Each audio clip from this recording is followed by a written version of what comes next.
வைத்து வாழ்ந்தால் கடவுளிடமிருந்து நிலை வாழ்வை பெறலாம். எனவே இந்த நிலை வாழ்வு என்னும் எம் ஆன்ம பசியை நாம் தீர்க்க நமக்கு தேவையானது ஆன்ம உணவு. அந்த ஆன்ம உணவு இறைவார்த்தை என்பதை நாம் ஆழ்ந்துணர வேண்டும். மண்ணுக பசியானது இறைவன் படைத்தவற்றை உண்பதால் தீர்ந்துவிடும். ஆனால் ஆன்ம பசியை இறைவனின் இறைவார்த்தையை நாம் தினமும் உண்டாகி தீர்ந்துவிடும். இதனால் தான் மனிதன் அப்பத்தினால் மட்டுமல்ல கடவுளின் வாய்ச்சொல் ஒவ்வொன்றினாலும் உயிர் வாழ்கின்றார் என இணைச்சட்ட நூல் எமக்கு எடுத்து கூறுகின்றது. இயேசு கிறிஸ்து அவருடைய சதையை உண்டு இரத்தத்தை குடிப்பவன் என்றும் வாழ்வான் என்று கூறினார். எனவே கிறிஸ்துவின் உடலை நாம் உண்ணும் போது நாம் அனைவரும் பங்காளியாய் மாறுகின்றோம். காரணம் அப்பம் ஒன்றே, ஆதலால் நாம் பலராயினும் ஒரே உடலாயிருக்கிறோம் என கூறுகிறார் புனித பவுலடிகளார். எனவே நாம் மட்டும் எம் ஆன்மீக பசியை தீர்க்காமல் மற்றவர்களையும் எம்மோடு இணைத்து பசியை தீர்த்து எதிர்நோக்காகிய நிலை வாழ்வை சொந்தமாக்க இறைவரம் கேட்டு இன்றைய 8ஆம் நவநாளில் பங்கு கொண்டு இறைவனை எம் சொந்தமாக்கிக் கொள்வோம்.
தந்தை மகன் தூயாவியாரின் பெயராலே நம் ஆண்டவராகிய இயேசு கிறிஸ்துவின் அருளும் கடவுளின் அன்பும் தூயாவியாரின் நட்புறவும் உங்கள் அனைவரோடும் இருப்பதாக.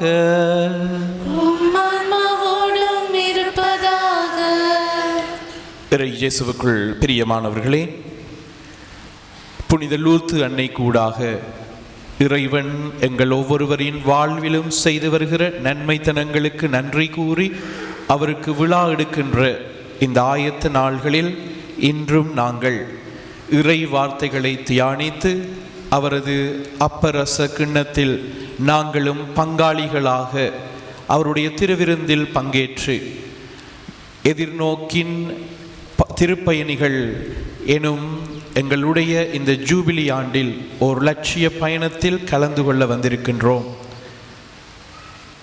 இன்று நாங்கள் விண்ணக உணவை உட்கொள்கின்ற பசியோடும் தாகத்தோடும் இங்கு வந்திருக்கிற இந்த வேளையில் எதிர்நோக்குவோம் பசித்திருப்போரின் பங்காளியாவோம் எனும் தலைப்பில் இவ் உலக வாழ்வின் உடலுக்கு தேவையான உணவுக்காக ஏங்கி தவிக்கும் எத்தனையோ ஏழை எளியவர்கள் பசியோடு இருப்பவர்களுக்கு எம்மால் இயன்றதை வழங்கி நாங்களும் ஆண்டவரை போல அன்பு நிறைந்தவர்களாக தர்மம் செய்கிற குணம் நிறைந்தவர்களாக வாழ இன்றைய தலைப்பும் இந்த நாளும் எங்களுக்கு அழைப்பு விடுக்கின்றது.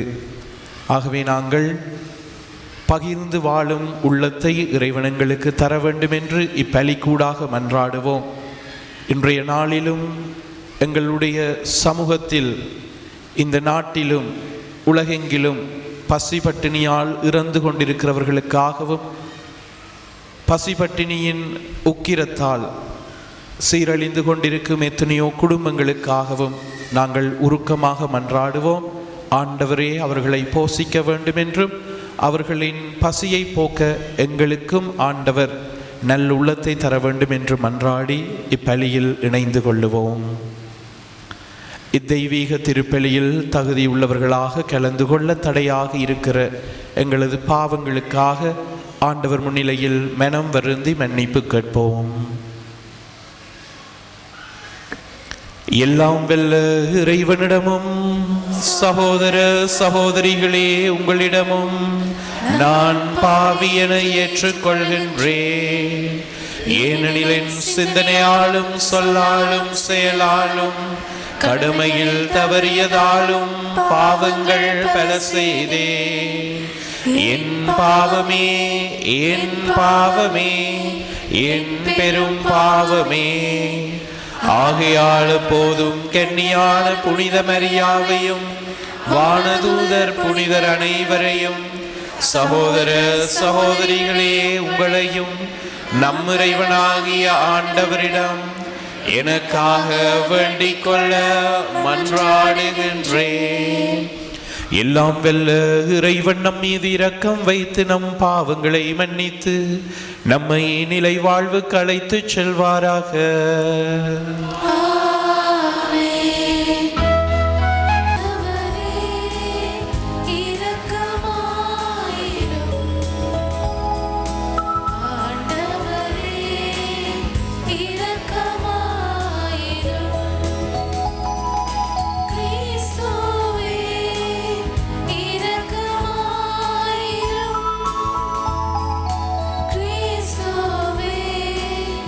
இரக்கமாயிரும்.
மன்றாடுவோமாக. இறைவா, தாழ்ந்தோர் வறியோருடையே மிகச் சிறந்தவரான புனித கன்னிமரியாவை மீட்பரின் தாயாக தேர்ந்து கொண்டுள்ளே. அவருடைய எடுத்துக்காட்டை பின்பற்றி உமக்கு உண்மையான நம்பிக்கையோடு பலி செலுத்தவும் மீட்பின் முழு எதிர்நோக்கினை உம்மில் கொண்டிருக்கவும் எங்களுக்கு அருள் புரிவீராக. உம்மோடு தூயாவின் ஒன்றிப்பில் இறைவனாய் என்றென்றும் வாழ்ந்து ஆட்சி செய்கின்றவர் வழியாக உம்மை மன்றாடுகின்றோ.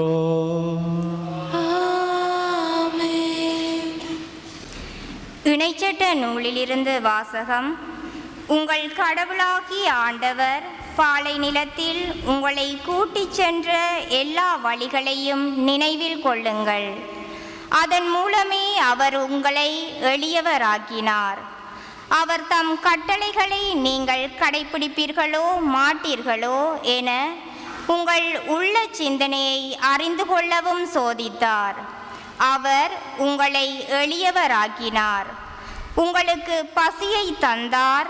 ஆனால் மனிதர் அப்பத்தினால் மட்டுமன்று, மாறாக கடவுளின் வாய்ச்சொல் ஒவ்வொன்றாலும் உயிர் வாழ்கின்றார் என்று நீங்கள் தெரிந்து கொள்ளுமாறு நீங்களும் உங்கள் மூதாதையரும் அறிந்திராத மன்னாவினால் உங்களை உண்பித்தார். நீங்கள் நெஞ்சில் செருக்குற்று அடிமைத்தனத்தின் வீடாகிய எகிப்து நாட்டில் நின்று உங்களை கூட்டி வந்த உங்கள் கடவுளாகிய ஆண்டவரை மறந்துவிட வேண்டாம்.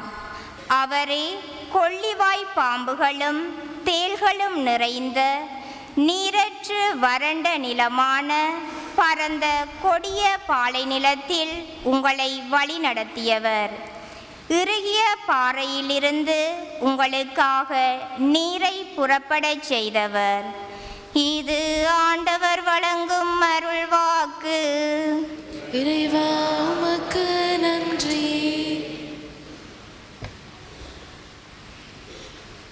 பின்வரும் பதிலுரை பாடலுக்கு உங்கள் பல்லவியாக, எவரது குற்றம் மன்னிக்கப்பட்டதோ அவர் பேறு பெற்றவர்.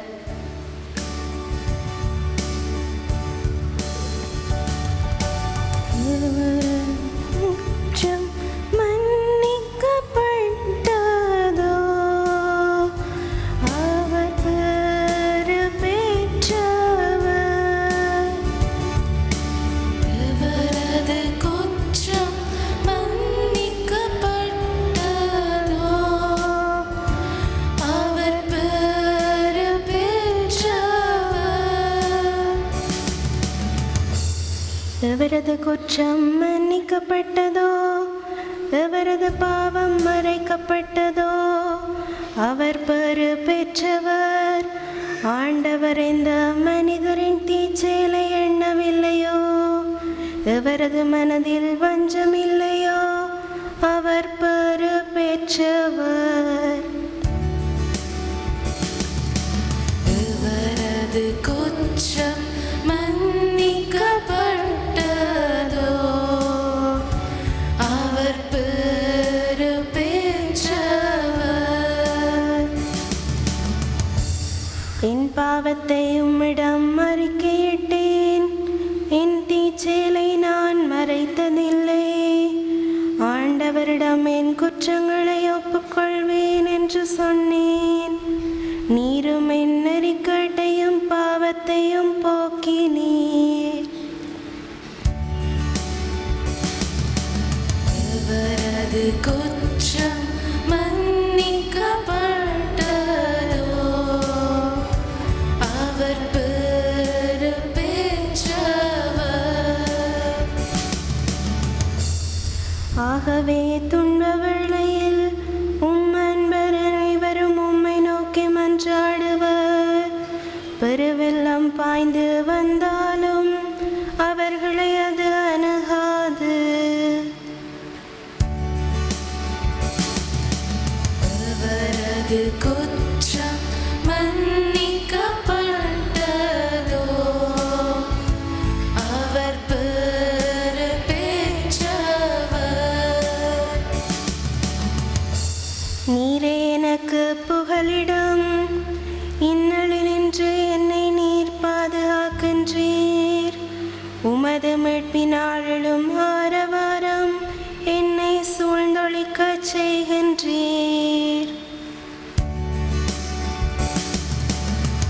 அவரது குற்றம் மன்னிக்கப்பட்டதோ,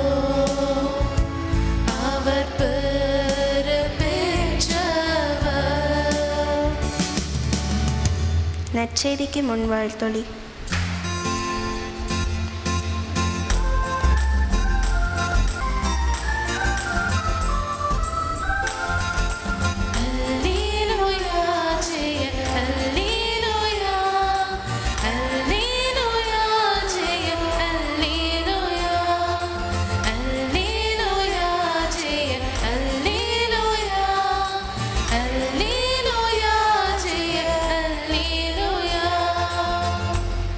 திருமகனின் சொற்களை எங்கள் மனதில் இருத்தும்படி ஆண்டவரே எங்கள் இதயத்தை திறந்தருளும்.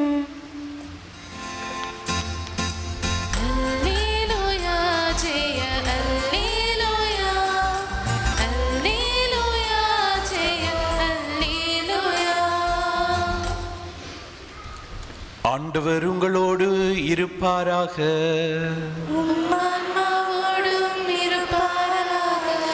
தூய ஜோவான் எழுதிய நற்செய்தியிலிருந்து வாசகம்.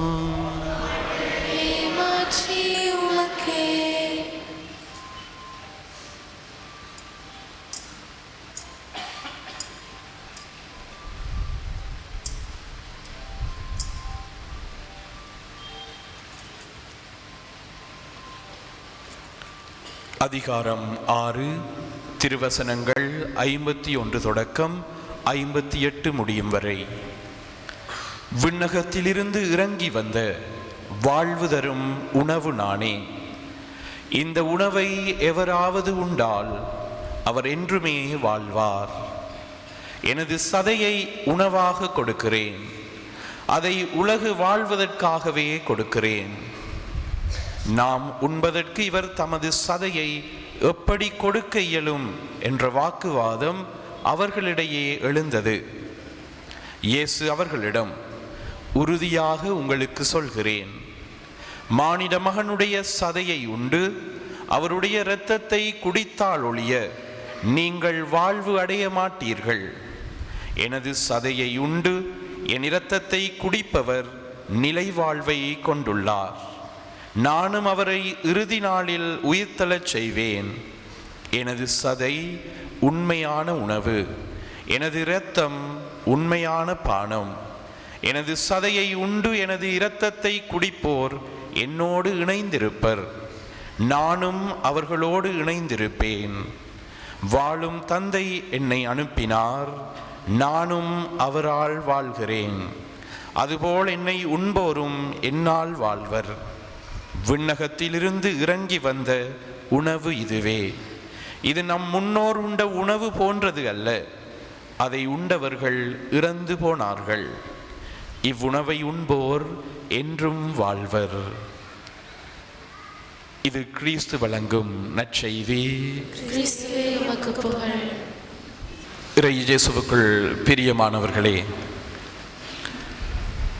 எதிர்நோக்குவோம், பசித்திருப்போரின் பங்காளியாவோம் எனும் தலைப்பில் சிந்திப்பதற்கு இன்று நாங்கள் அழைக்கப்பட்டிருக்கிறோம். பசித்திருப்போருக்கு பங்காளியாதல். 3 வருடங்கள் 4 வருடங்களுக்கு முன்னர், நான் நினைக்கிறேன் 3 வருடங்கள் என்று, எங்களுடைய கொரோனா முடிந்து சில நாட்களாலேயே பெட்ரோல் பிரச்சனை வந்தது. எங்களோட நாட்டில் இருந்த எக்கனாமிக் கிரைசிஸ் என்று சொல்வார்கள், பொருளாதார பிரச்சனை காரணமாக பெட்ரோல் பிரச்சனை, போக்குவரத்து பிரச்சனை எல்லாம் வந்த பொழுது எனக்கும் தன்னாமுனையில் இருந்து வாழைச்சேனையில் இருக்கிற ஒரு பாடசாலைக்கு டிரான்ஸ்ஃபர் வந்தது. எனக்கு உண்மையாகவே அங்கு போகிறதுக்கு விருப்பம் இல்லை. ஏனென்று சொன்னால், நான் இவ்வளவு நாளும் இருந்த இடம் கிட்டத்தட்ட ஒரு 6-7 வருடங்கள் தன்னாமுனை பங்கில் அந்த பாடசாலையிலேயே இருந்து ஊறிவிட்டது. இன்னொரு புறம் நான் போக இருந்த பாடசாலை ஒரு இந்து பாடசாலை. ஆகவே முதல் தடவை நான் அதுவரைக்கும் புனித மிக்கேல் கல்லூரி, பின்னர் தன்னாமனை செயின்ட் ஜோசப்ஸ் காலேஜ் என்று எல்லாம் கத்தோலிக்க பாடசாலைகளிலேயே நான் கற்பித்து கொண்டிருந்தேன். முதல் தடவை ஒரு இந்து பாடசாலை என்கிற பொழுது எனக்கு இன்னும் ஒரு தயக்கம். நான் ஒரு ஃபாதராக போகிறேன், என்னை ஏற்றுக்கொள்வார்களோ தெரியாது. இந்த குழப்பம் இருந்தது, என்ன செய்கிறது என்று தெரியவில்லை. அந்த பாடசாலையை பற்றி விசாரித்து அங்கே போகிற பிள்ளைகள், எங்களோட சர்ச்சுக்கு வர பிள்ளைகள் அந்த பாடசாலைக்கு போகிறது இல்லை. அவர்கள் எல்லாரும் ஹிந்து காலேஜுக்கு போவார்கள் வாழைச்சனையில். ஹாஸ்டல் பிள்ளைகள் மட்டும் அங்கே போவார்கள். ஆனால் கத்தோலிக்க பிள்ளைகள் இருக்கல்ல பெருசாக. அப்போ நான் ஹாஸ்டல் பிள்ளைகள்கிட்ட கேட்டேன், எப்படி உங்களோட பிரின்சிபல், நான் போக இருக்கிற பாடசாலையின் அதிபர் எப்படி? எனக்கு முதலாவது சொன்ன பதில் என்ன தெரியுமா? சூப்பர் ஆல் ஃபாதர், அவ கடவுளை போல. இதான் முதலாவதாக எனக்கு கிடைத்த பதில். எனக்கு இன்றைக்கு வரைக்கும் அது மனசுக்குள்ளே இருக்கு. சூப்பர் ஆல் ஃபாதர், அவ கடவுளை போல, நீங்க வந்து பாருங்க. அந்த வார்த்தை எனக்கு ஏதோ ஒரு நம்பிக்கையை கொடுத்தது. பாடசாலைக்கு போனேன். முதல் நாள் நான் பாடசாலைக்கு போனேன், அதிபரை காணல. ஒரு டீச்சர் சொன்னா, ஒரு பிள்ளைகிட்ட கூப்பிட்டு, இந்த ஃபாதருக்கு அதிபரை கொண்டு போய் காட்டுங்கண்டு. நான் அந்த பிள்ளையோட போனால் எங்களோட பாடசாலையில் ஒரு கிச்சன் இருக்கு. அந்த கிச்சனுக்குள்ளே அதிபர் நிற்கிறா, சமையல் நடந்து கொண்டிருக்கு. அப்போ நான் நினைத்தேன் பாடசாலையில் ஏதோ ஃபங்க்ஷன் நடக்க போகுது என்றால், நான் தன்னாமன பாடசாலையிலேயும் ஏதாவது விசேட நாள்கள் வந்தால் நாங்கள் இவ்வாறு சமைத்து உணவு ஆசிரியர்களுக்கு கொடுப்போம். அப்போ அன்றைய நாள் ஏதோ ஒரு விசேடமான நாள் போல என்று அதிபரை சந்தித்தேன். நான் உங்களோட பாடசாலைக்கு புதிதாக வந்திருக்கிறேன்னொடனே வெல்கம் வெல்கம் என்று சொல்லிட்டு என்னையும் ஆஃபீஸுக்கு கூட்டிகிட்டு போயிட்டா. ஆஃபீஸில் இருந்து காய்ச்சிட்டு இருந்தவர் திரும்ப ஒரு பிள்ளை வந்து சொல்ல திரும்ப எழுப்பிட்டு ஓடிட்டா, கிச்சனுக்கே போயிட்டா. இப்போ எனக்கு நினைப்பு ஒரு ஃபங்க்ஷன், இப்போ எனக்கு முண்டைக்கு சாப்பாடு தான். அந்த டைமில் வந்து கான்வென்ட்லேருந்து எனக்கு சாப்பாடு கிடைக்கிறது. அப்போ நான் கான்வென்ட்டில் ஃபோன் பண்ணி சொன்னேன், இன்றைக்கு எனக்கு சாப்பாடு வேணாம், ஏனெண்டா எனக்கு சாப்பாடு ஸ்கூலில் தான் தருவாங்க என்று. ஆனால் ஸ்கூல் முடிஞ்சு போகும் வரைக்கும் சாப்பாடு எனக்கு தரல, அனுப்பி வச்சுட்டாங்க. கான்வென்ட்லேயும் நான் சொல்லிட்டேன் வேணாமென்று. அப்போ நான் கடையிலேயே சாப்பாடு எடுத்து சாப்பிட்டுட்டேன். அடுத்த நாள் அந்த பிள்ளைகிட்ட கேட்டேன், நீ ஏன் அந்த மேடத்தை, எங்களோட பிரின்சிபல் ஒரு லேடி, ஏன் கடவுள் போல என்று சொன்னனே?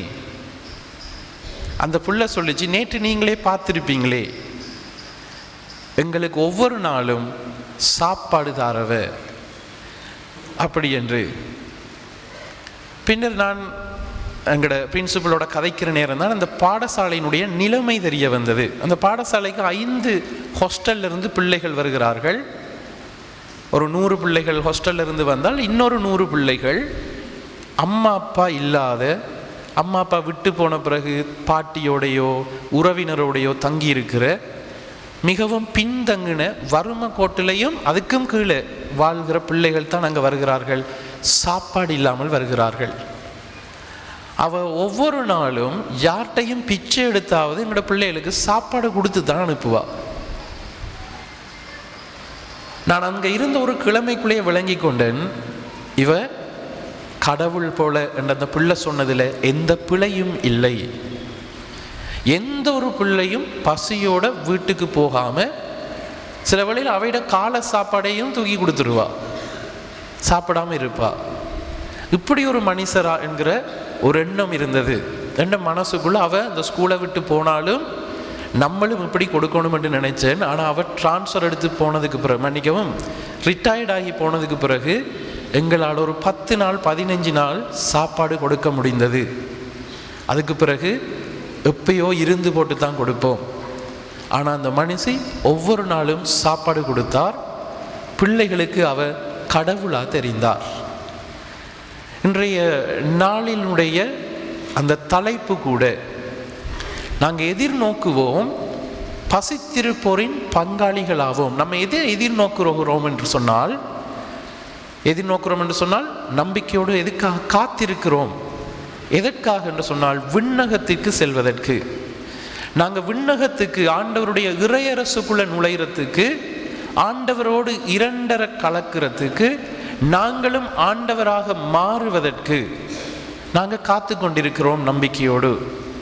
ஆனால் அப்படி நாங்கள் ஆண்டவரோட இரண்டரை கலக்க வேண்டும் என்றால், அவருடைய இறையரசுக்குள் போக வேண்டும் என்று சொன்னால், இந்த பூமியில் நாங்கள் அந்த பிரின்சிபிளை போல கடவுளாக மாற வேண்டும். பசித்திருப்போருக்கு நாங்கள் பசித்திருப்போரின் பசியை ஆற்றுகிற பொழுது நாங்கள் சொர்க்கத்துக்கு மிகவும் அருகில் போகிறோம் என்பதற்கு திருவிவிலியம் எங்களுக்கு நிறைய ஆதாரங்களை விட்டு செல்கிறது. எசாயா புத்தகம் 58 அதிகாரம் 10 வசனத்தில் பார்த்தீர்கள் என்றால், பசித்தவருக்கு உணவு கொடுக்கிறவனுடைய வாழ்க்கை மிகவும் பிரகாசமானதாக இருக்கும், வெளிச்சமிக்கதாக இருக்கும். திருவிவிலியத்தில் வெளிச்சம் என்பது கடவுளை குறிப்பதற்கு பயன்படுகிறது. அவன் கடவுளை போல பிரகாசிப்பான். யாரு? பசித்திருக்கிறவருக்கு உணவு கொடுக்கிறவன்.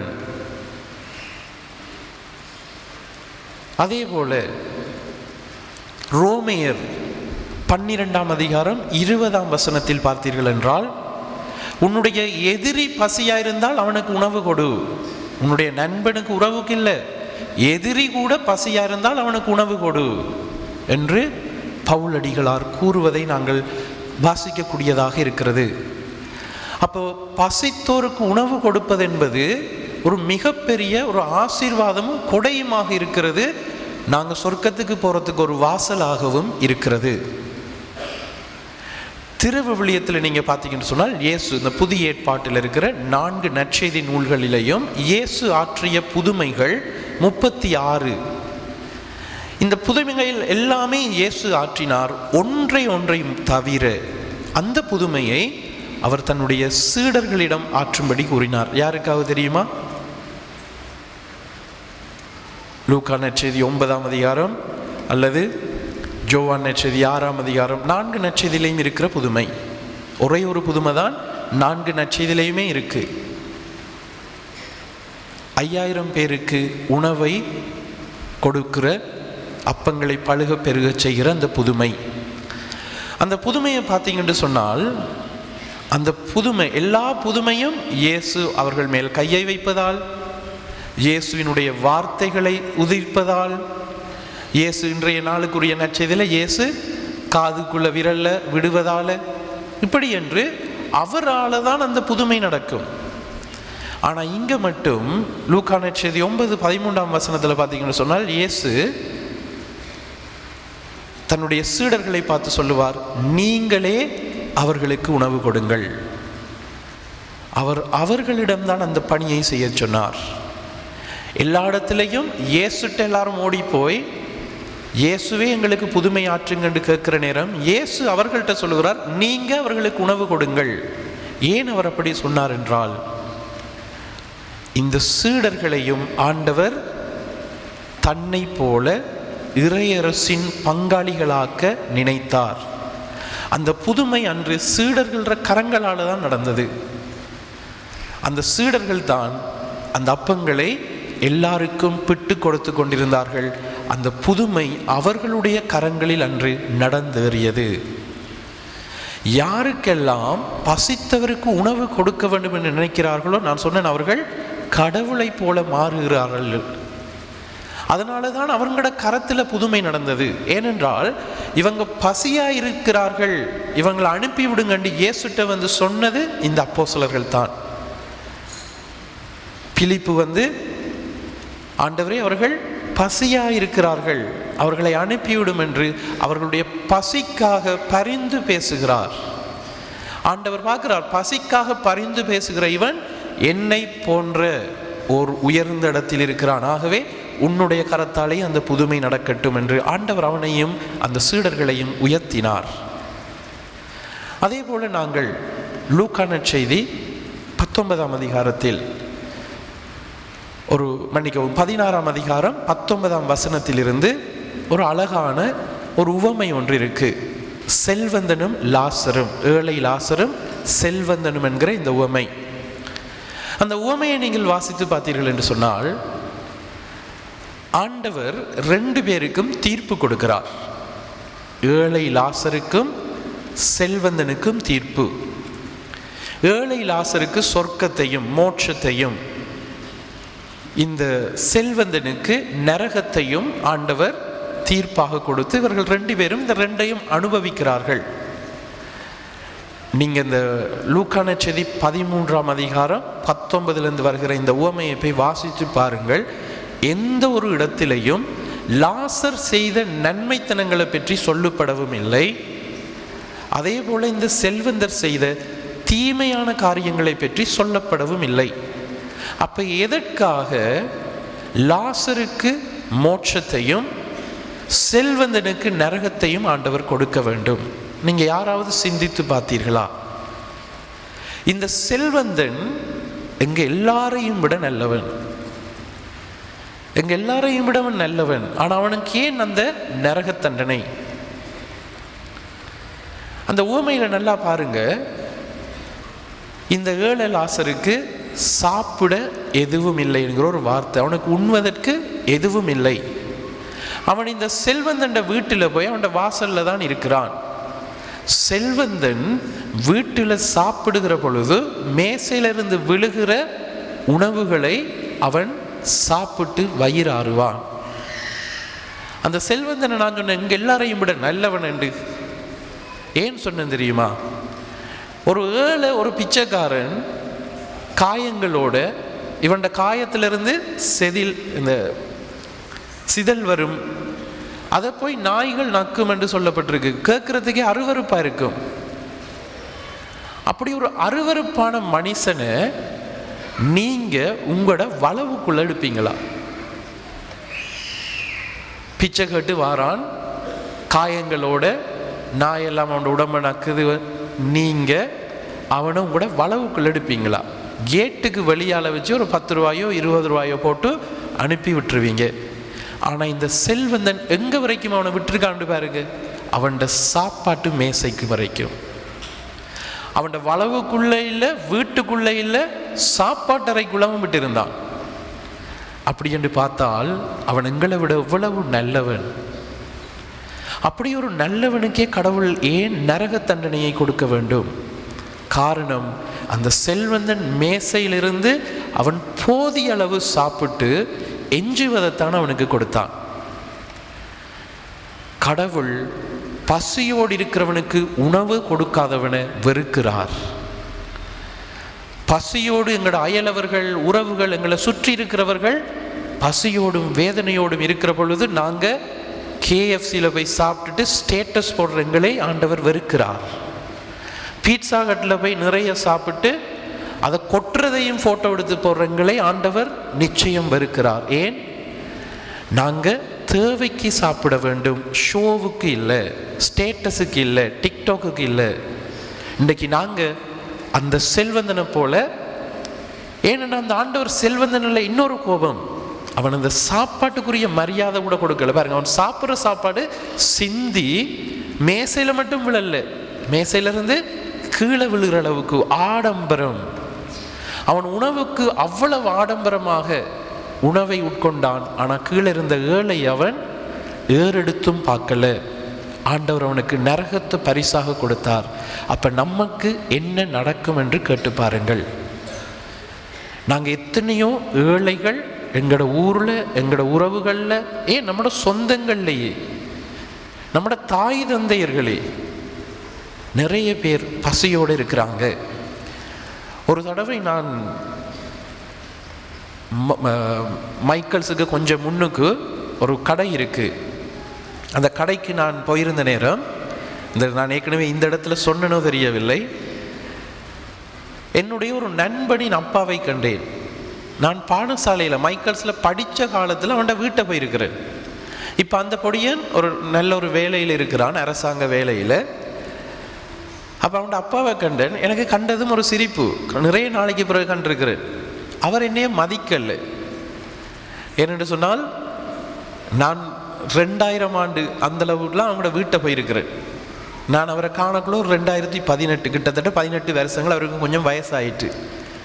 ஆனால் அவர் மதிக்கலைன்னு எனக்கு தெரியாது. அவர் என்னையை பார்த்துட்டு விரைவாக வேகமாக நடந்து வந்தார். அந்த கடைக்குள்ளே சாமான் பண்ணிட்டு இருந்தவர். நான் நினச்சேன் அவர் என்னையை மதிச்சுட்டேன். எனக்கு சந்தோஷமாக அங்கிலண்டன் இப்படி கையை நீட்டி ஒரு 50 ரூபா தாங்களேன்டேர்.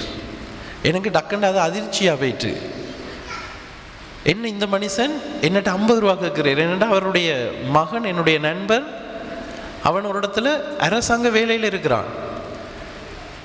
எனக்கு என்ன செய்கிறேன்னு தெரியல. நான் 50 ரூபாயை அப்படி எடுத்துட்டு அங்கே என்னைய மதிச்சிட்டிங்களான்னு கேட்டேன். அப்படி பார்த்துட்டு இல்லைன்னு சொன்னேன். நான் அவர் மகண்ட பேரை சொல்லவே அவர் பயந்துட்டேர். கண்ணெல்லாம் கலங்கி என் கையை பிடிச்சிட்டு இதை மகண்ட மட்டும் சொல்லிடாதீங்க என்று போட்டு விரைவாக கடைக்குள்ளே போனேன். நான் கடைக்கு பின்னாலே போய் ஆளை பிடிச்சி கேட்டேன். ஏன் அங்கள் இப்போ 50 ரூபா கேட்டனீங்க, உங்களோட மகனுக்கு தெரிஞ்சான்னு சொல்ல அழுதேர்.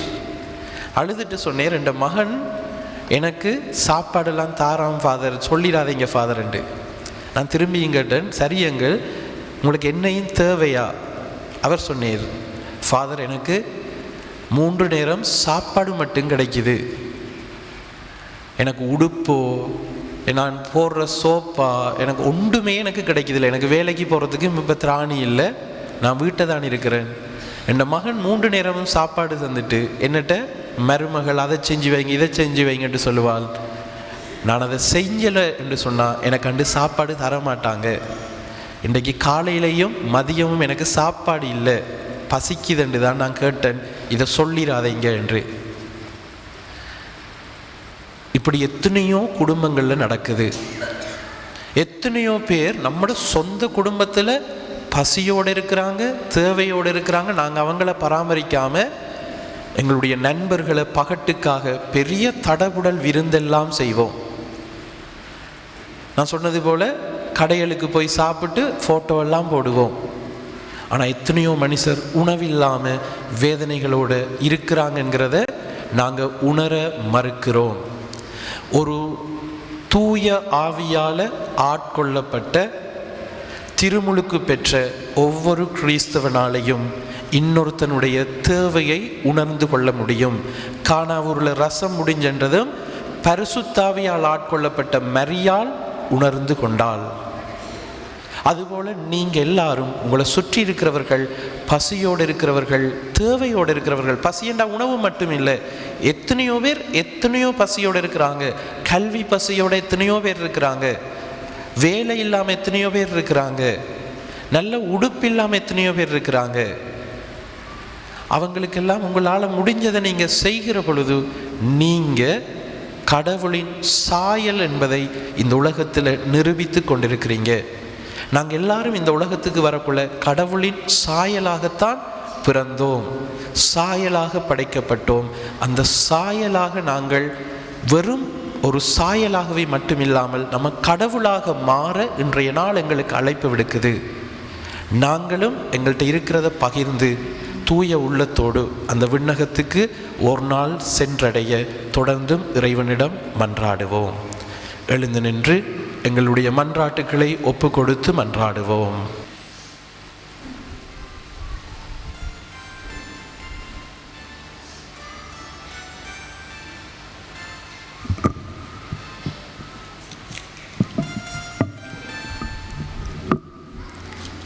பின்வரும் மன்றாட்டுகளுக்கு உங்கள் பதிலுரையாக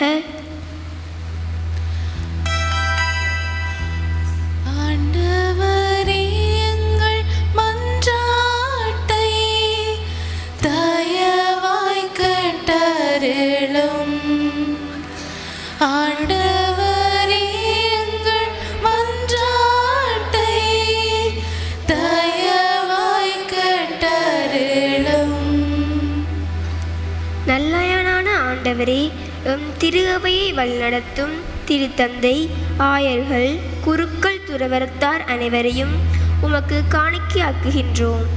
ஜூபிலி ஆண்டிலே எதிர்நோக்கின் திருப்பணிகளாகிய இறைமக்களின் ஆன்மீக பசியை தீர்த்து நல்ல மந்தைகளாக வழிநடத்திட தேவையான உடல் உள ஆன்மீக நலன்களை நிறைவாக கொடுத்து வழிநடத்திட வேண்டுமென்று இறைவா உம்மை மன்றாடுகின்றோம். ஆண்டவரே எங்கள் மன்றாட்டை தயவாய் கேட்டருளும். இரக்கத்தின் ஆண்டவரே, உம் தாயின் பரிந்துரையால் நம்பிக்கை கொண்டு இவ்வாலயத்தில் கூடியிருக்கும் இறைமக்களை உம்மிடம் ஒப்படைக்கின்றோம். நல்ல திருமண வாழ்க்கைக்காக, கல்வி முன்னேற்றத்திற்காக, குழந்தை பாக்கியத்திற்காக, பொருளாதார முன்னேற்றத்திற்காக என பல்வேறு தேவைகளுக்குமாக உம்மிடம் மன்றாடுகின்றோம். இவர்களின் உள்ள வேண்டுதல்களை அறிந்து ஆசிர்வதித்து நிறைவு செய்திட வேண்டும் என்று இறைவா உம்மை மன்றாடுகின்றோம்.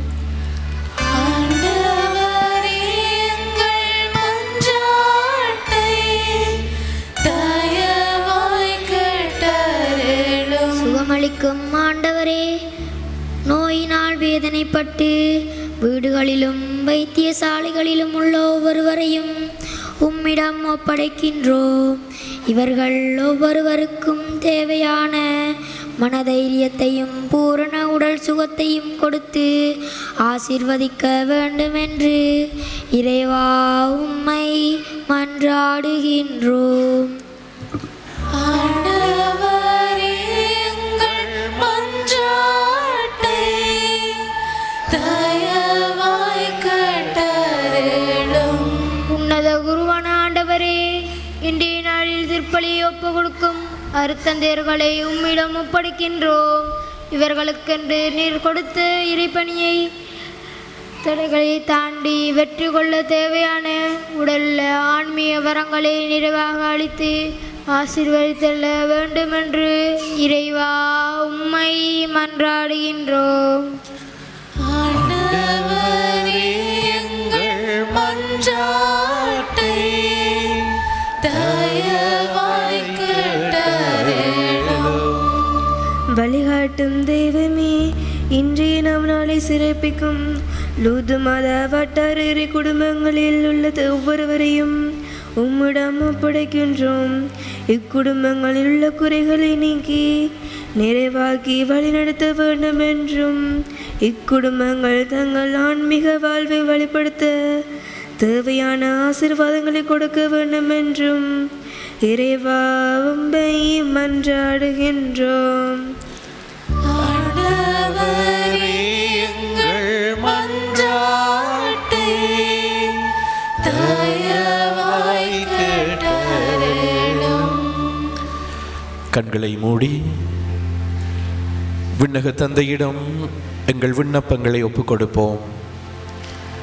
ஆண்டவர் இயேசு இந்த உலகில் வாழும் எங்களுக்கு கற்றுத்தந்த ஒரே ஒரு ஜெபமாகிய விண்ணக தந்தையே என்கிற ஜெபத்தில் கூட பசியின் வேதனை அறிந்தவராய் எங்கள் அன்றாட உணவை இன்று எங்களுக்கு தந்தருளும் என்று எங்களுக்கு ஜெபிக்க கற்றுக் கொடுத்தார். நாங்கள் இன்றிலிருந்து எங்களுக்காக மட்டுமல்லாமல் எங்களை சுற்றி வாழ்கிற மக்களுக்காக, காசா, உகண்டா, சோமாலியா போன்ற இடங்களில் உணவில்லாமல் பசிபட்டினியால் எத்தனையோ பிள்ளைகள் இறந்து கொண்டிருக்கிறார்கள். அவர்களுக்காக, பசியின் கொடுமையால் பிழையான வழிக்குள் சென்று கொண்டிருக்கிற இளம் பிள்ளைகளுக்காக இந்த நேரத்தில் சிறப்பாக மன்றாடுவோம். ஆண்டவரே, இந்த நாளில், இந்த இரவில் எந்த ஒரு மனிதனும் பசியோடு உறங்கச் செல்லாத வண்ணம் அவர்களுடைய பசியை போக்கி இந்த உலகத்தில் வாழும் காலம் முழுவதும் அவர்களை நீர் போஷிக்கும்படிக்காக உம்மை மன்றாடுகின்றோம். நீர் அழைத்தவர்களுக்கு நீர் வயிறார உணவு கொடுத்தது போல எலியாவுக்கு 40 நாள்கள் அவன் நடந்து செல்வதற்கு தேவையான உணவை நீ காக்கையின் வடிவில் வந்து வழங்கியது போல எங்கள் ஒவ்வொருவருக்கும் ஏதோ ஒரு வழியில் உணவை வழங்கி பசியோடு இருக்கிறவர்களின் பசியை போக்கும்படிக்காக உம்மை மன்றாடுகின்றோம். பசியோடும் வேதனையோடும் இருக்கிறவர்களுக்கு வாரி கொடுக்கிற அளவுக்கு எங்கள் அனைவரையும் பொருளாதாரத்திலும் நீர் வளம் பெறச் செய்யவும், சிறப்பாக இந்த திருப்பலியில் கலந்து கொள்ளு வந்திருக்கிற ஒவ்வொருவருக்கும் நல்ல தொழில்துறைகளையும் பொருளாதார வளத்தையும் வழங்கி பகிர்ந்து வாழும் நல்ல உள்ளத்தையும் அவர்களுக்கு வழங்கும்படிக்காகவும், அவர்களது பிள்ளைகளுக்கு தேவையான ஆற்றலையும் ஆசிரையும் ஞானத்தையும் அறிவையும் வழங்கும்படிக்காகவும், குடும்பங்களில் மகிழ்ச்சியையும் ஒற்றுமையையும் நிறைவாக வழங்கவும், ஆண்டவரே, இன்னும் சிறப்பாக பிள்ளை பாக்கியத்துக்காக காத்து கொண்டிருக்கிறவர்கள், அந்த வேதனையோடும் கண்ணீரோடும் இருக்கிறவர்களுக்கு பிள்ளை பாக்கியத்தை கொடுக்கும்படிக்காகவும், திருமண பாக்கியத்துக்காக காத்து கொண்டிருக்கும் இளம் பிள்ளைகளுக்கு திருமண பாக்கியத்தை வழங்கும்படிக்காகவும் வேண்டி நிற்கின்றோம். சிறப்பாக ஆண்டவரே, கேன்சர் வியாதிகளாலும் நீரிழிவு நோய், இருதய நோய் போன்ற பொல்லாத நோய்களாலும் வேதனைப்பட்டு கொண்டிருக்கிற ஒவ்வொருவரையும் நீர் தொட்டு குணப்படுத்த வேண்டும் என்று எங்கள் ஆண்டவராகிய கிறிஸ்து வழியாக உம்மை மன்றாடுகின்றோம். ஆமென்.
சகோதர சகோதரிகளே, என்னுடையதும் உங்களுடையதுமான இப்பலி எல்லாம் வெல்ல தந்தையாகிய இறைவனுக்கு ஏற்றதாகும்படி மன்றாடுங்கள். ஆண்டவர் தமது திருப்பெயர் புகழ்ச்சிக்காகவும் மாட்சிக்காகவும் நமது நன்மைக்காகவும் புனித திருவையளின் நலனுக்காகவும் உமது கையிலிருந்து பலியை ஏற்றுக்கொள்வாராக. ஆண்டவரே, எங்கள் இறை பற்றி நீ காணிக்கைகளை ஏற்றருளும். உம் திருமகனுடைய மாபெரும் அன்பின் பலியை நினைவு கூறும் நாங்கள் புனித கன்னிமரியாவின் எடுத்துக்காட்டை பின்பற்றி உமது அன்பிலும் அயலார் அன்பிலும் உறுதி பெறுவோமாக. எங்கள் ஆண்டவராகிய கிறிஸ்து வழியாக உம்மை மன்றாடுகின்றோம். ஆண்டவர் உங்களோடு இருப்பாராக. இதயங்களை மேலே எழுப்புங்கள். நம் இறைவனாகிய ஆண்டவருக்கு நன்றி கூறுவோம். ஆண்டவரே, தூயவரான தந்தையே, புனிதர் அனைவரிலும் விளங்கும் மேன்மையை கண்டு நாங்கள் உம்மை வியப்புக்குரியவர் என அறிக்கையிடுவதும் மிகச் சிறப்பாக புனித கன்னிமரியாவை நினைவு கூறும் என்று அவருடைய நன்றி கலந்த புகழுரையால் உமது கனிவை ஏத்தி போற்றுவதும் மெய்யாகவே தகுதியும் நீதியுமாகும், எங்கள் கடமையும் மீட்புக்குரிய செயலுமாகும். ஏனெனில் உலகெங்கும் அதன் இறுதி எல்லை வரை நீர் அரும் பெரும் செயல்கள் பல புரிந்துள்ளீர். சிறப்பாகவும் அடியாரின் தாழ்நிலையை கண்ணுற்று அவர் வழியாக மனித மீட்பின் காரணராமும் திருமகன் எங்கள் ஆண்டவர் இயேசு கிறிஸ்துவை எங்களுக்கு அளித்ததால் உமது இரக்க பெருக்கை எல்லா காலங்களிலும் நீடிக்க செய்து வருகின்றீர். அவர் வழியாக உமது மாண்பை வானதூதர்களின் அணிகள் வழிபடுகின்றன, உம் திருமுன் எக்காலத்தும் மகிழ்கின்றன. அவர்களோடு எங்கள் குரலையும் சேர்த்து கொள்ளுமாறு நாங்கள் உம்மை தாழ்மையுடன் இறைஞ்சி புகழ்ந்து அக்களிப்புடன் பாடுவதாவது:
ஆண்டவரே, நீர் மெய்யாகவே தூயவர், தூய்மை அனைத்துக்கு மூன்று.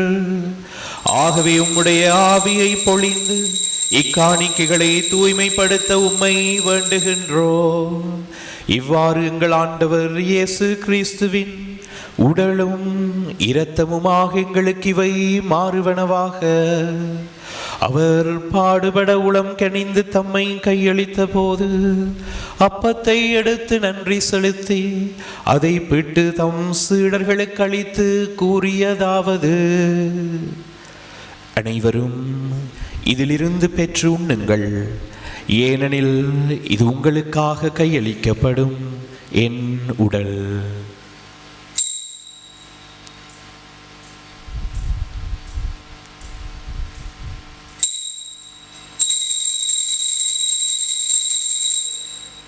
அவ்வண்ணமே இரவு விருந்தை அருந்திய பின் கிண்ணத்தையும் எடுத்து மீண்டும் உமக்கு நன்றி செலுத்தி தம் சீடர்களுக்கு அளித்து அவர் கூறியதாவது: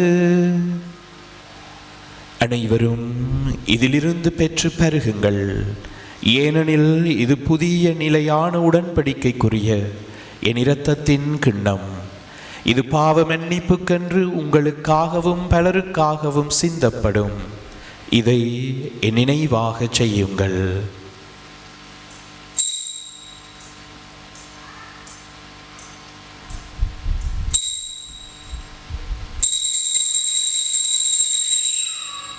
நம்பிக்கையின் மறைபொருள்.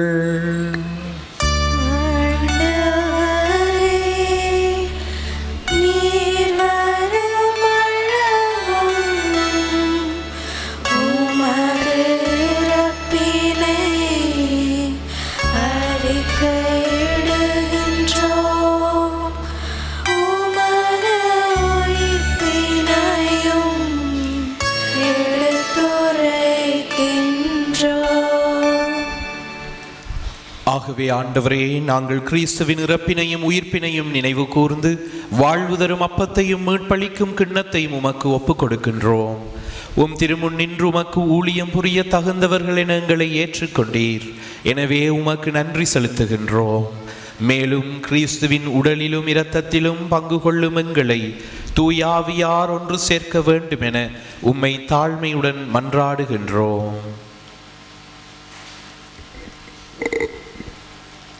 ஆண்டவரே, உலகெங்கும் பரவியிருக்கும் அந்த திரு அவை நினைவு கூர்ந்தருளும்.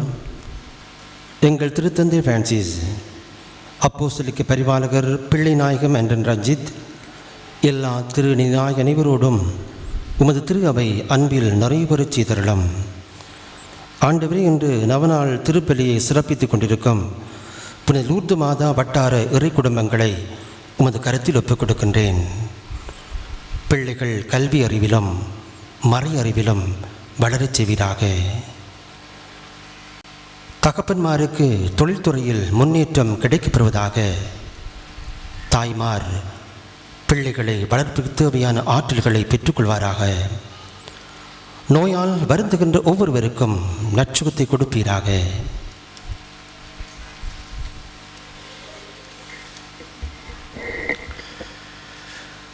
மேலும் உயிர்த்தெழும் எதிர்நோக்குடன் துயில் கொள்ளும் எங்கள் சகோதர சகோதரிகளையும் எங்கள் பெற்றோர்களையும் இறந்தோர் அனைவரையும் இரக்கத்துடன் நினைவு கூர்ந்து உமது திருமுக ஒளியினுள் ஏற்றருளும். எங்கள் அனைவர் மீதும் இரக்கமாயிரும். கடவுளின் கன்னித்தாயும் எங்கள் பாசமிகு பாதுகாவலியுமான தூய லூர்து அன்னை, அவருடைய கணவரான தூய யோசேப்பு, தூய திருத்தூதர்கள், இவ்வுலகில் உமக்கு உகந்தவராய் இருந்தோர் ஆகிய தூயவர் அனைவருடனும் நாங்கள் நிலை வாழ்வில் பங்கு கொள்ளும் தகுதி பெற்று உம் திருமகன் இயேசு கிறிஸ்து வழியாக உம்மை புகழ்ந்தேத்தும் வரமருள உம்மை மன்றாடுகிறோம்.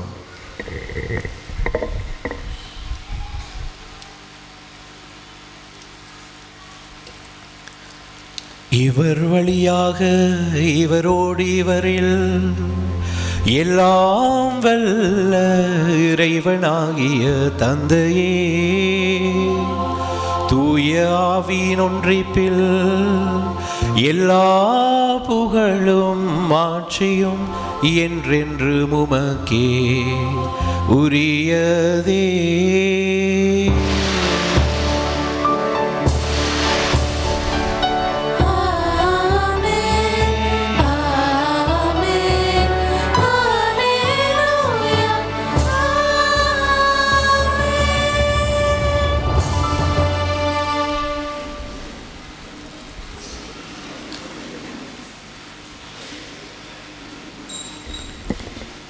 இயேசு கற்றுத்தந்தது போல நாங்களும் கரங்களை விரித்து விண்ணக தந்தையிடம் எங்களை சுற்றி வாழும் ஏழை எளியவர்களின் பசியை இறைவன் போக்க வேண்டும் என்று இந்த நேரத்தில் சிறப்பாக மன்றாடுவோம். விண்ணுலகில் இருக்கிற எங்கள் தந்தையே, உமது பெயர் தூயது என போற்ற பெறுக. உமது ஆட்சி வருக. உமது திருவுளம் விண்ணுலகில் நிறைவேறுவது போல மண்ணுலகிலும் நிறைவேறுக. எங்கள் அன்றாட உணவை இன்று எங்களுக்கு தாரும். எங்களுக்கு எதிராக குற்றம் செய்வோரை நாங்கள் மன்னிப்பது போல எங்கள் குற்றங்களை மன்னியும். எங்களை சோதனைக்கு உட்படுத்தாதேயும், தீமையிலிருந்து எங்களை விடுவித்தருளும். ஆண்டவரே, தீமை அனைத்திலிருந்தும் எங்களை விடுவித்து எங்கள் வாழ்நாளில் அமைதியை கனிவுடன் அருள உம்மை மன்றாடுகின்றோம். உமது இரக்கத்தின் உதவியால் நாங்கள் பாவத்திலிருந்து எப்போதும் விடுதலை பெற்று யாதொரு கலக்கமும் இன்றி நலமாயிருப்போமாக. நாங்கள் எதிர்நோக்கி இருக்கும் பேரின்பத்துக்காகவும் எம் மீட்பராகிய இயேசு கிறிஸ்துவின் வருகைக்காகவும் காத்திருக்கின்றோம். ஆண்டவரே இயேசு கிறிஸ்துவே, அமைதியை உங்களுக்கு விட்டுச் செல்கின்றேன், என் அமைதியையே உங்களுக்கு அளிக்கின்றேன் என்று உம் திருத்தூதர்களுக்கு மொழிந்தீரே. எங்கள் பாவங்களை பாராமல் உமது திரு அவையின் நம்பிக்கையை கண்ணோக்கி உமது திருவுளத்துக்கேற்ப அதற்கு அமைதியையும் ஒற்றுமையையும் அளித்தருள்வீராக.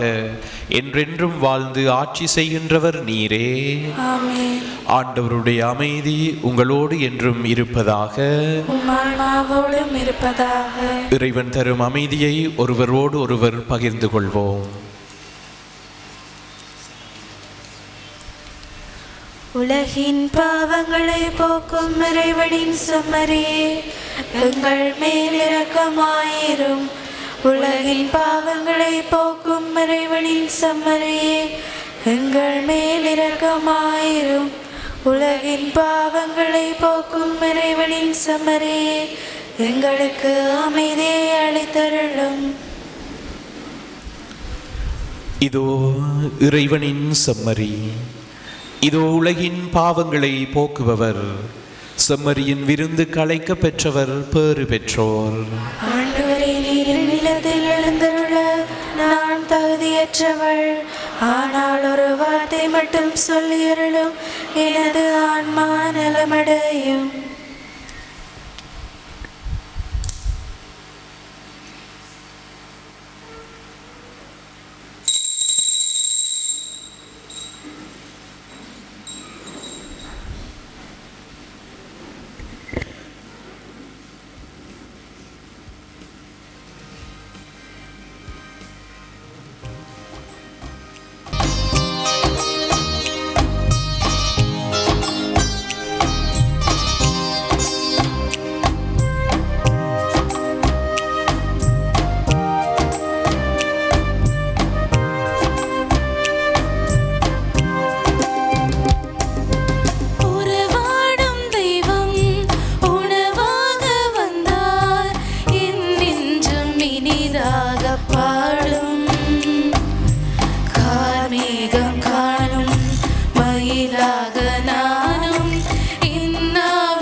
நான் இங்கு உளவாடினே. வாராயோ நெஞ்சம் தாராயோ தஞ்சம்.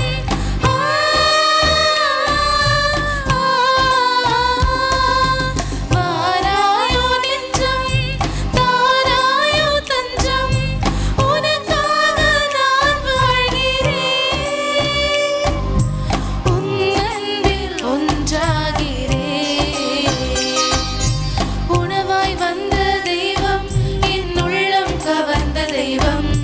உள்ளம் கவர்ந்த தெய்வம் என் உணவாய் வந்த தெய்வம்.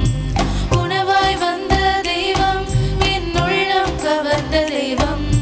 உள்ளம் கவர்ந்த தெய்வம் என் உணவாய் வந்த தெய்வம். உறவாடும் தெய்வம் உணவாக வந்தார். என் நெஞ்சம் இனிதாக பாடும்.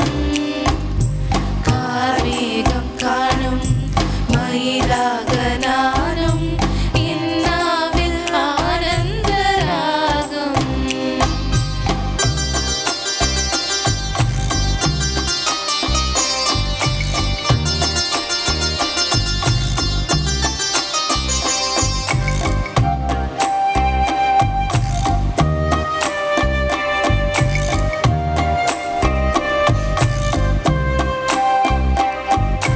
பல வண்ணப் பட்டோடும் உபிர் நாட்டு பொன்னோடும் நான் என்னை அழகாக்கினேன். மன்னானி காண மகிழ்வென்னை ஆள உனக்காக யாழ் மீட்டினேன். பல வண்ணப் பட்டோடும் உபிர் நாட்டு பொன்னோடும் நான் என்னை அழகாக்கினேன். மன்னாய் காண மகிழ்வென்னை ஆள உனக்காக யாழ் மீட்டினேன். வாராதோ இன்பம் நீங்காதோ துன்பம்.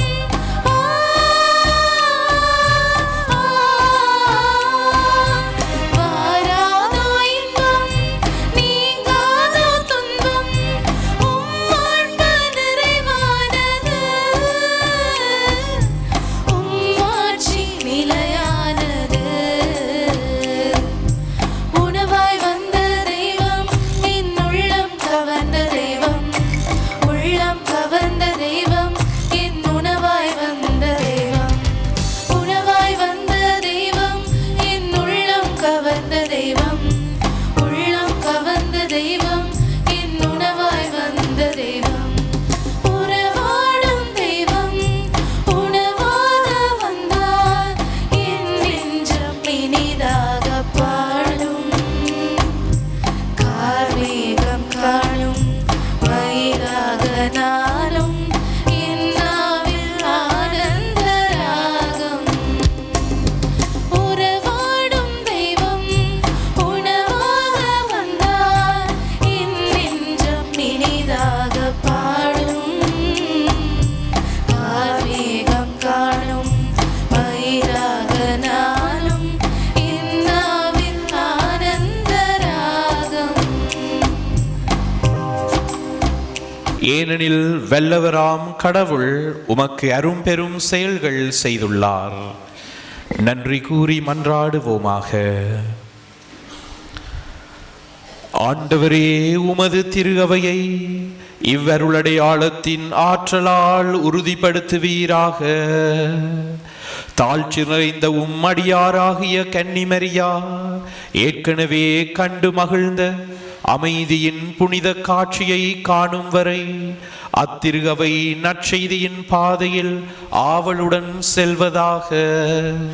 எங்கள் ஆண்டவராகிய கிறிஸ்து வழியாக உம்மை மன்றாடுகின்றோம். ஆண்டவர் உங்களோடு இருப்பாராக.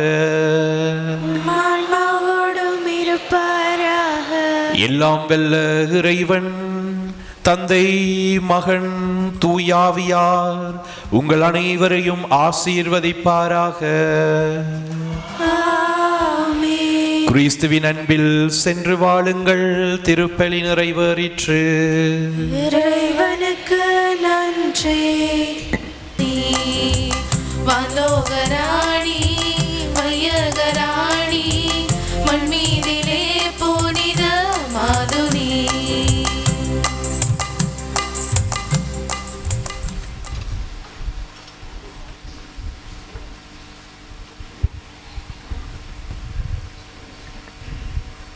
இயேசு கிறிஸ்துநாதருடைய திருவாக்குறுதிகளுக்கு நாங்கள் தகுதியுடையவர்களாயிருக்கத்தக்கதாக பரிசுத்த லூர்து மாதாவே எங்களுக்காக வேண்டிக் கொள்ளும். மன்றாடுவோமாக. ஓ ஆண்டவராகிய இயேசு கிறிஸ்துவே, உமது தாயாகிய மரியாளை அவருடைய அற்புத சாயலை வணங்கும் எங்களுக்கு என்றும் உதவி செய்ய தயாராக இருக்கும் தாயாக கொடுத்திருக்கிறீரே. அவருடைய தாய்க்குரிய சலுகைகளை தேடுகிற நாங்கள் உமது மீட்பின் பேறு பலன்களை என்றென்றும் அனுபவிக்கும் பக்தர்களாகும்படி எங்களுக்கு கிருபை செய்தருளும்.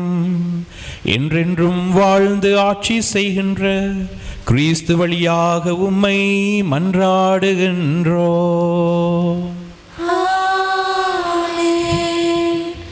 மரியாயே எங்கள் நல்ல தாயாரே, சகல பொல்லாப்புகளிலும் இருந்து பாதுகாத்தருளும்.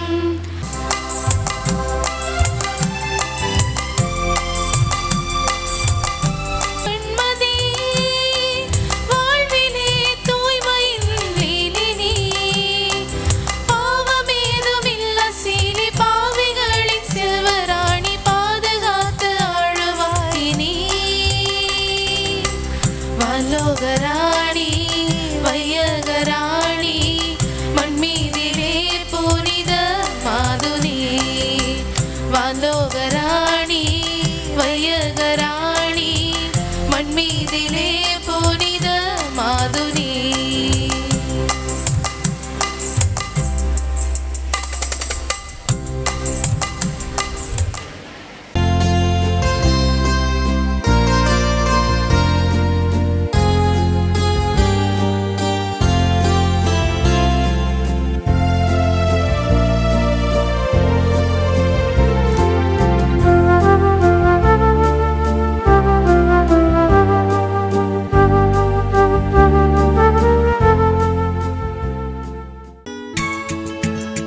ஹோலி மேரியில் புத்தம்புது நிகழ்ச்சிகளை உடனுக்குடன் பார்த்து மகிழ எமது ஃபேஸ்புக் மற்றும் யூடியூப் பக்கத்தை லைக் செய்யுங்கள்.